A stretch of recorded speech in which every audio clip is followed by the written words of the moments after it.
Noero ma Homa Bay en ni skunde mag sekondar mayudore e kaunti ma Homa Bay ikwayo orwak jopuonjre e klas 9 kata form 1 nyaka mago ma bende ne ok otimo maber e penj goeko mag KCPE mar neno ni jopuonjre ma kamago bende oyudo thuolo maber mar dhi nyime kod somo.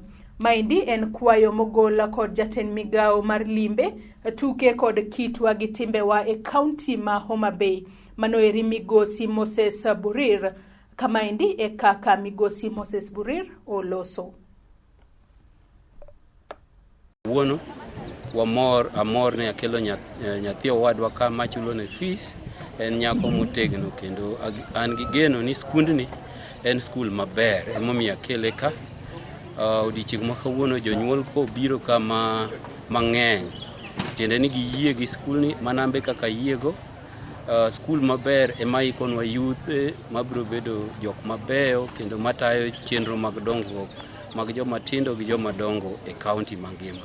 Kaka migao mochung' ne jok matindo bende wang'e gi gender bende wang'eyo ni nyithindo mabiro wuok ka biro kelo nwa ohala e kaunti kendo e Kenya mangima. The Deputy Principal Mirongi Girls. My name is Marianne Akot.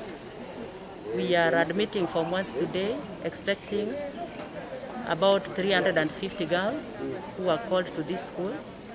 We are very happy that the turnout is good. And as a school, I want to promise the parents that we are doing our best to ensure that the girls get the best and come out with very good grades. Okay, atemo nyiso jonyuol moko mondo ka gikelo nyithindo ka nyathi kik biro beda to biro tiyo matek mondo mi okal kaka jomoko osekalo. Ahero skundni kabisa.